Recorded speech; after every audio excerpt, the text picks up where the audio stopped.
Padre de la sociología, mitad genio, mitad chiflado, prometió orden y progreso al mundo a través de la ciencia, lo más sagrado. Así es, amigos, hoy vamos a hablar de Augusto Comte. Augusto Comte nació en el año de 1798 en Francia. Su padre se percataría pronto de su gran inteligencia y le empezaría a enseñar matemáticas desde muy pequeño. Así, al llegar a la edad escolar, el niño destacaba por su gran habilidad aritmética y por su gran disciplina. Esas fortalezas fueron las que eventualmente le ayudaron a ingresar a una de las universidades con mayor prestigio, la Escuela Politécnica de París, una universidad que con apenas 2 décadas de haber sido fundada ya gozaba de una enorme reputación, debido a su fuerte enfoque en la enseñanza de ciencia y tecnología. No es exagerado decir que la Escuela Politécnica tenía entre sus profesores a los mejores científicos de Francia, y que tenía como misión formar ingenieros y científicos de excelencia. Pero la Escuela Politécnica de París era una institución que no solo se destacaba por su enfoque científico, sino que también lo hacía por sus valores políticos, que estaban totalmente alineados a los de la Revolución Francesa, los valores republicanos de libertad, igualdad y fraternidad. La universidad no solamente se empeñaba en la formación científica de los alumnos, sino también en su formación política. Ellos pensaban que esto era crucial para poder reconstruir un país que estaba sumido en la inestabilidad, en el desorden, en la violencia, aún años después de haber derrocado a la monarquía. Comte pasó su primer año de universidad estudiando de forma intensísima, como ya era su costumbre, pero al mismo tiempo empapándose de los valores revolucionarios que se respiraban en las aulas y los pasillos de la institución. Sin embargo, su estancia allí sería muy breve. A varios kilómetros de distancia, en la ciudad belga de Waterloo, las tropas de Napoleón Bonaparte fueron derrotadas, y al poco tiempo la monarquía fue restaurada en Francia. A los pocos meses, directores y profesores de la Escuela Politécnica que tenían ideales republicanos fueron removidos y sus plazas ocupadas por personas afines a la monarquía y al clero. Rápidamente, las nuevas autoridades universitarias identificaron a Comte como un estudiante brillante, pero rebelde al régimen, una combinación peligrosa que lo convertía en el potencial líder de un movimiento estudiantil subversivo, de modo que ante el peligro que representaba, decidieron expulsarlo. Un joven, Augusto Comte, regresó a casa abatido, con un gran sentimiento de inestabilidad. Su proyecto de vida, que parecía ir sobre ruedas, estaba ahora descarrilado. Pasó de ser un alumno modelo a un expulsado, pero se da cuenta de que esa inestabilidad en su vida personal está presente en la vida de toda la sociedad francesa. La formación política que recibió en la universidad le abrió los ojos a los 2 grandes retos que afrontaba su país. El primer gran reto, la inestabilidad política. Las luchas de poder al interior de Francia estaban dejando al país a la deriva, y ni los monarquistas ni los republicanos parecían tener idea de cómo estabilizar al país. Y el segundo gran reto, la inestabilidad económica, provocada, ya no se diga por la Revolución Francesa, sino por la revolución industrial. Si bien la industrialización traía enormes beneficios económicos, esos beneficios parecían ser solo para algunos cuantos. La industrialización estaba provocando problemas como una creciente desigualdad económica, además de explotación de obreros y el abandono del campo, solo por mencionar algunos. ¿Cómo se podría lograr estabilidad social en medio de tanto caos? ¿Cómo podemos lograr que las sociedades humanas vivan en orden y progreso? Comte decidió que su expulsión de la universidad no sería el fin de su crecimiento intelectual y que dedicaría sus siguientes años a encontrar las respuestas a esas preguntas. El resultado fue la culminación de la gran obra de su vida, Curso de Filosofía Positiva, una obra de 6 volúmenes que se fueron publicando a lo largo de 12 años de intenso trabajo. Una obra tan importante que es por la cual se le considera a Comte el padre de la sociología y principal representante de la filosofía positivista. En este video voy a explicar de forma general sus principales ideas. Comenzamos. Filosofía positivista. Para entender el trabajo de Comte, hay que entender su principal motivación: transformar la sociedad. Comte quiere un mundo mejor, un mundo más pacífico, más próspero, un mundo donde la gente pueda vivir tranquila. Comte quiere que la humanidad alcance su máximo grado de esplendor. Y para él era evidente que eso no se podía lograr en una sociedad que estuviera gobernada por la monarquía y el clero. Cuando en Francia la monarquía y el clero ostentaban el poder, había hambre y guerra. Pero cuando los republicanos, con sus filosofías metafísicas, tomaron el poder y derrocaron a la monarquía, el hambre y la guerra no pararon. Es más, pareciera que incluso se intensificaron. Ni monarquía, ni república. Ni religión, ni metafísica. Nada de eso parecía dar a Francia la estabilidad que necesitaba. Pero en ese oscuro y caótico panorama, Comte alcanza a vislumbrar un camino que podría llevar a la sociedad hacia la estabilidad y el progreso. Ese camino era la ciencia. Para Comte, solo la ciencia puede salvarnos. Solo la ciencia puede elevarnos a los seres humanos a un estado de bienestar pleno. Entre más rápido se acerquen las sociedades hacia un entendimiento exclusivamente científico de la realidad, más rápido progresarán esas sociedades. Entre más científico sea su pensamiento, más pacíficas, ordenadas y prósperas serán esas sociedades. A esta postura se le conoce como positivismo o filosofía positiva. Y como podrán notar, es una postura que únicamente reconoce como válido al conocimiento científico y que mira al avance de la ciencia como un sinónimo de bienestar social. Y para probar que esto es cierto, Comte nos pide que miremos la historia de la humanidad, donde él piensa se puede observar que hay una correlación entre el progreso de las sociedades humanas y su acercamiento a un pensamiento científico. A esto se le conoce dentro de su filosofía como la ley de los 3 estados de desarrollo de la inteligencia humana, o por su nombre corto, la ley de los 3 estados. La ley de los 3 estados. Para Comte, la inteligencia humana y todo el conocimiento que de ella se desprende pasa necesariamente por 3 etapas o estados de desarrollo. El primer estado es el teológico, el segundo estado es el metafísico y el tercer y último estado es el estado científico.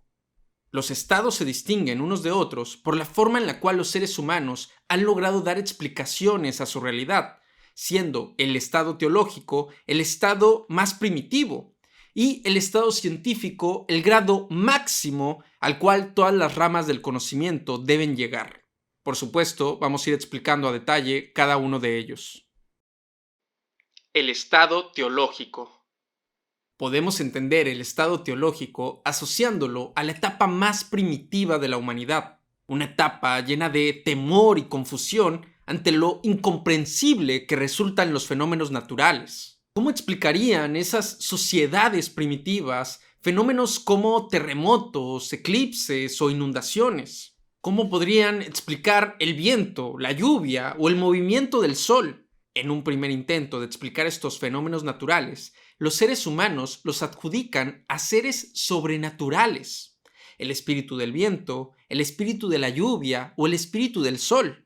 A esta primera fase del estado teológico, Comte la llama fase fetichista, en la cual a cada elemento de la naturaleza se le atribuye una voluntad propia. En esta primera fase, el volcán posee una voluntad propia, lo mismo que el árbol, lo mismo que el sol. Sin embargo, esta primera especulación resulta muy problemática, porque no permite al ser humano tener control sobre su entorno. Si cada elemento de la naturaleza tiene su propia voluntad, entonces cada elemento es caprichoso, es impredecible, porque yo como ser humano puedo tener cierta comprensión sobre la voluntad humana, pero no sé nada acerca de cómo opera la voluntad de un volcán, lo cual lo hace más atemorizante. Es por eso que, según Comte, dentro del mismo estado teológico, las sociedades evolucionaron a una segunda fase, que es llamada la fase politeísta, en la cual ya no hablamos del espíritu de la lluvia o del espíritu del sol,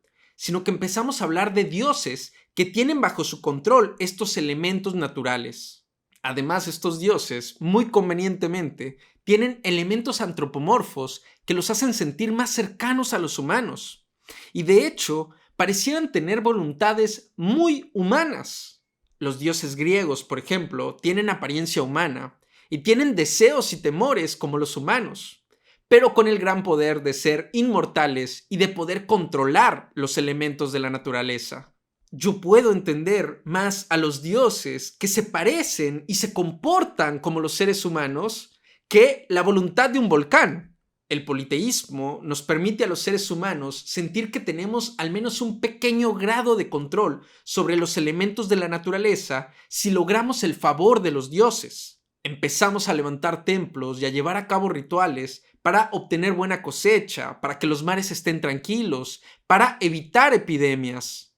Pero estos dioses también resultan atemorizantes porque son caprichosos, son dioses vengativos, iracundos, son dioses que sienten temor, que sienten celos, envidia. Además de que por ser múltiples, sus voluntades pueden chocar, puede haber conflicto entre los dioses. Es por eso que en el mismo estado teológico se evoluciona a una tercera fase, que es la fase monoteísta, en la cual toda esa multiplicidad de dioses son reducidos a uno solo, un Dios bondadoso, que es omnipresente y omnipotente, un Dios que tiene bajo su control a todos los elementos de la naturaleza. En Europa, el poder religioso lo tiene el cristianismo, y el poder político, la monarquía, que se sustenta bajo un supuesto mandato divino. Sin embargo, entre el siglo XIV y el siglo XVIII van a surgir varios filósofos que van a poner en duda el poder de la Iglesia y el clero, y que van a preparar el terreno para el siguiente estado de desarrollo de la inteligencia humana, que es el estado metafísico. El estado metafísico. La Ilustración fue un movimiento intelectual que se distinguió por promover ideas como la separación de la Iglesia y el Estado, la libertad de expresión y la exaltación de la ciencia y la razón. En general, rechazaba la superstición, el fanatismo religioso y la dictadura. Estas ideas fueron una ruptura en nuestra forma de entender el mundo y, según Comte, nos hicieron evolucionar de un estado teológico a un estado metafísico. El estado metafísico realmente todavía no es un estado científico a plenitud. Es más bien un estado intermedio, un estado de transición entre el pensamiento religioso y el pensamiento exclusivamente científico. Si bien los fenómenos naturales ya no son atribuidos a la voluntad de Dios, las filosofías metafísicas siguen hablando de fuerzas invisibles que no son comprobables a través del método científico. El filósofo de la Ilustración, Spinoza, por ejemplo, habla de la naturaleza, con N mayúscula, casi como un sinónimo de Dios, pero quitándole todos los elementos religiosos propios del cristianismo. Rousseau hablaba de un estado de naturaleza, un momento en el cual el ser humano vivía sin sociedad, sin gobierno de ningún tipo. Pero el problema era que el estado de naturaleza parecía ser sacado más de la imaginación que de un registro histórico fiable. Para Comte, el estado metafísico todavía es insuficiente, porque aunque no recurre a seres sobrenaturales, sigue recurriendo a la imaginación para sus explicaciones. Pero aún así Comte ve valor en el estado metafísico porque allana el camino para el siguiente estado de desarrollo de inteligencia humana, que será el estado científico.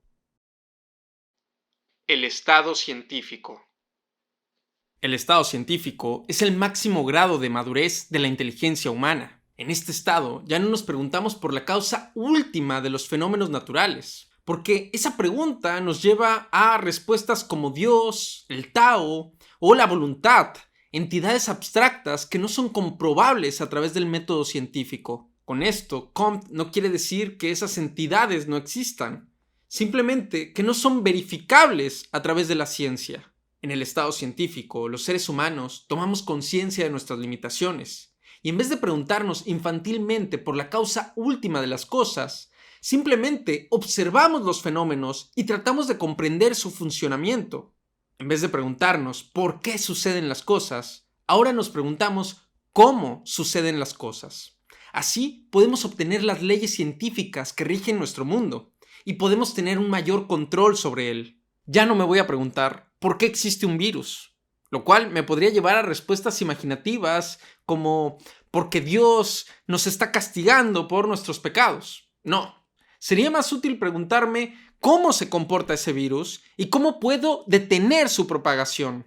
La imaginación, tan presente en las explicaciones teológicas y metafísicas, ahora es sustituida con observación y experimentación científica. A este estado científico es que deben llegar todos los conocimientos humanos para que las sociedades puedan vivir en orden y progreso. Jerarquía de las ciencias. Comte observa que hay un orden en el cual las ciencias se van desarrollando desde un estado teológico hasta un estado plenamente científico. Para el pensador francés, la primera ciencia en alcanzar el estado científico fueron las matemáticas. Para él, las matemáticas son la base en la cual se construyen todas las demás ciencias. Sin las matemáticas no se podrían describir en términos cuantitativos los fenómenos naturales. No se puede describir el movimiento de los planetas sin las matemáticas. No se puede describir la fuerza de gravedad ni medir un átomo sin las matemáticas. Y lo sorprendente es que las matemáticas, como todo saber humano, iniciaron en un estado teológico y fueron evolucionando hasta un estado científico. Podemos poner como ejemplo a Pitágoras, que además de ser un gran matemático, era prácticamente el líder de su propia secta religiosa, una secta que creía que la realidad más profunda eran las matemáticas. Para Pitágoras y sus seguidores, las matemáticas eran algo místico, eran algo sagrado, algo que estaba presente en toda la naturaleza, en el movimiento de los planetas, en el movimiento de la marea. Para él, el estudio de las matemáticas era algo que conectaba al ser humano con lo divino. Pero ahora estudiamos matemáticas meramente como una ciencia, desprovista de todo elemento religioso y metafísico. Y para Comte, así debe ser. Las matemáticas debieron evolucionar hasta ese estado meramente científico para poder dar origen a la siguiente gran ciencia, la astronomía. Las culturas antiguas asociaban el movimiento de los cuerpos celestes al capricho de los dioses. Sin embargo, gracias al desarrollo de las matemáticas, pudieron hacer modelos con los cuales podían predecir los movimientos de los planetas sin tener que recurrir a los oráculos. Como ejemplo, podemos poner a Tales de Mileto, que fue capaz de predecir un eclipse solar, describiéndolo como un simple fenómeno natural, y no como el capricho de un dios. Fue así como la astronomía desarrolló una nueva herramienta científica, la hipótesis, la cual serviría para dar nacimiento a una tercera gran ciencia, la física. El estudio del comportamiento de la materia a nivel macroscópico, ante fuerzas como la presión o la temperatura.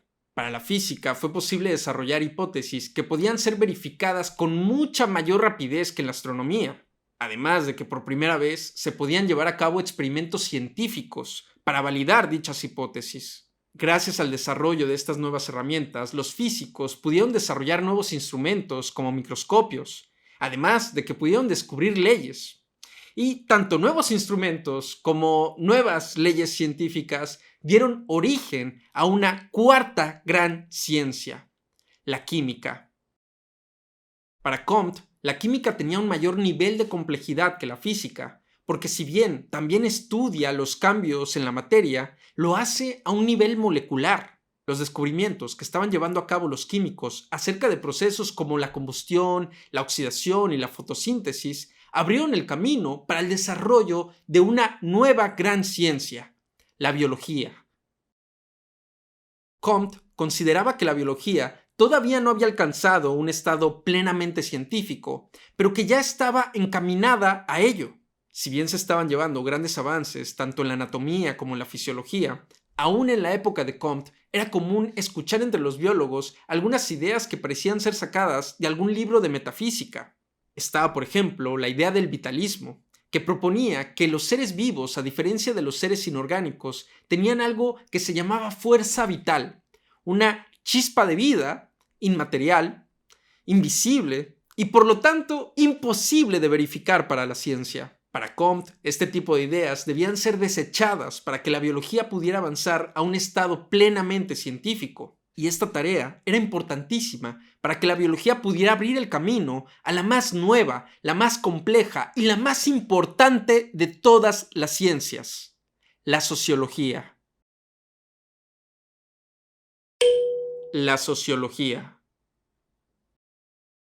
Para Comte, la sociología sería la nueva ciencia que estudiaría los fenómenos sociales, que estudiaría la forma en la cual nos relacionamos con las instituciones, con el lenguaje y entre nosotros mismos. Y todo este conocimiento tendría que tener un solo propósito: transformar la sociedad para aumentar el bienestar humano. Como hemos mencionado, a Comte le tocó vivir en una Francia muy inestable, una Francia donde republicanos y monarquistas se seguían peleando por el poder, con un gran caudillo que al principio peleó por una república, pero que luego se autoproclamó emperador, con revolucionarios que a veces parecían tener más sed de venganza que de justicia. Y para el pensador francés, si una sociedad no logra vivir en unión y armonía, no puede ni siquiera aspirar al progreso. Es por ello que para Comte, la primera tarea de la sociología debe ser conseguir la estabilidad social. Pero ¿cómo se puede hacer para que una sociedad viva en armonía? Él cree que la respuesta a esa pregunta se puede obtener estudiando a aquellas organizaciones que tienen el poder de hacer que los individuos aprendan a vivir en sociedad de forma pacífica. Entre ellas, él destacaba la familia, el trabajo, la religión y el gobierno. Familia. Para Comte, la unidad básica de la sociedad no es el individuo, sino la familia. Para estudiar al individuo está la biología. La biología puede estudiar la anatomía, la fisiología, incluso el comportamiento del individuo. Pero la sociología está para estudiar las instituciones sociales, y de entre ellas, la más básica, repito, es la familia. La familia es de crítica importancia para Comte porque es ahí donde los individuos aprenden por primera vez lo que es vivir en sociedad. Es en la familia donde por primera vez el individuo debe aprender a poner freno a su egoísmo, donde debe aprender a poner por encima del bienestar individual el bienestar colectivo. Es en la familia donde el individuo debe aprender la cooperación y el respeto, que serán elementales para poder construir una sociedad pacífica. Trabajo. Es a través del trabajo que un individuo establece las relaciones de interdependencia con su comunidad.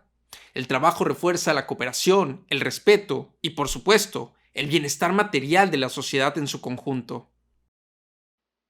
Religión.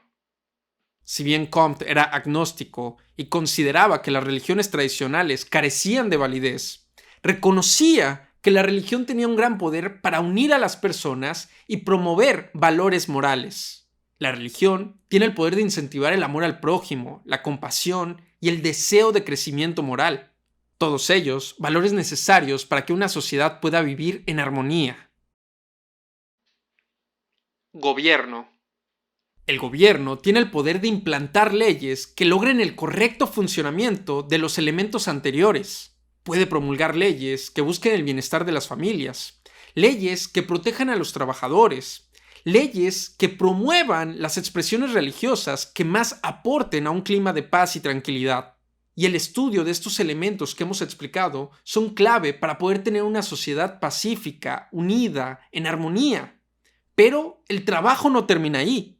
Conseguir una estabilidad social es solo el primer paso en una sociedad positivista. Y el segundo paso es perfeccionar esa estabilidad, perfeccionar ese orden. Es tener un progreso.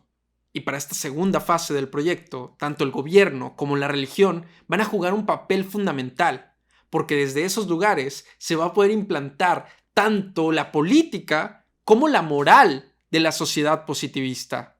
Pero ¿cómo sería un gobierno científico? ¿Y qué papel podría jugar la religión en una sociedad científica?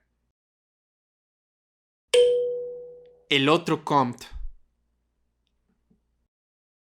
Muchos de los materiales educativos, cuando explican el pensamiento de Augusto Comte, se quedan hasta donde hemos explicado ahora. Explican la ley de los tres estados, la jerarquía de las ciencias, la sociología y hasta ahí. Y esto a mí me parece muy bien, porque personalmente creo que es lo más valioso de su filosofía. su visión personal sobre la historia del desarrollo del pensamiento humano. El problema es que Comte no se detuvo ahí, no se limitó a dar su particular descripción de la historia, sino que quiso hacer una prescripción sobre cómo debían actuar el poder político y el poder religioso para que se pudiera llegar a esa utopía científica que tenía en mente. Sus textos, Sistema de Política Positiva y Catecismo Positivista, contienen la parte más controversial de su obra, la cual le hizo perder muchos adeptos y perder credibilidad ante la comunidad académica. A continuación, explicaré las ideas principales de esas obras de forma general. Política y religión positivista. El sistema político que Augusto Comte propone es, en sus propias palabras, una dictadura, y en esta la sociedad está dividida en tres clases sociales: los industriales, los sabios y el proletariado. Los industriales sería la clase encargada del poder político.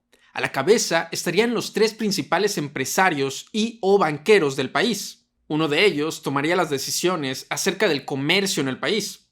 Otro tomaría las decisiones respecto a la manufactura. Y otro tomaría las decisiones respecto a la agricultura. Y entre los tres se elegirían a jueces, ministros y demás funcionarios necesarios para la operación del gobierno. No está de más señalar que en este sistema no existe el voto popular, no existe la democracia, no existe tampoco un parlamento. Todos estos, Comte los veía como elementos que eran estorbosos para conseguir la estabilidad en una sociedad. Así, para hacer el recambio generacional, para hacer una sucesión, cada uno de los miembros del triunvirato tendría que elegir a su sucesor. Y listo. Estos tres empresarios serían los encargados de salvaguardar las riquezas del país y de ver que todos los integrantes de la clase de los sabios y de la clase del proletariado contaran con alimento, vivienda, educación, salud y en general una vida digna. En palabras del mismo Comte, este sistema se basa en la caridad de los fuertes hacia los débiles y la veneración de los débiles hacia los fuertes. Sin embargo, para Comte, el poder político no puede gobernar solo, sino que necesita la ayuda del poder espiritual. La sociedad científica necesita una religión que infunda tanto en los industriales como en el proletariado valores de compasión y generosidad. Esta nueva religión estaría conformada por científicos que construirían el sistema educativo y religioso del país, los cuales enseñarían a los individuos a vivir por y para la comunidad. Esta nueva religión y este nuevo sistema educativo supuestamente haría que los industriales aprendieran a ser generosos con el proletariado y que el proletariado aprendiera a aceptar y obedecer a los industriales. De cierta manera, los sabios son como los intermediarios entre la clase de los industriales y la clase del proletariado. Un intermediario que les ayuda a solucionar conflictos y a vivir en armonía. Los sabios serían como el pegamento que une a los gobernantes y a los gobernados bajo una misma moral.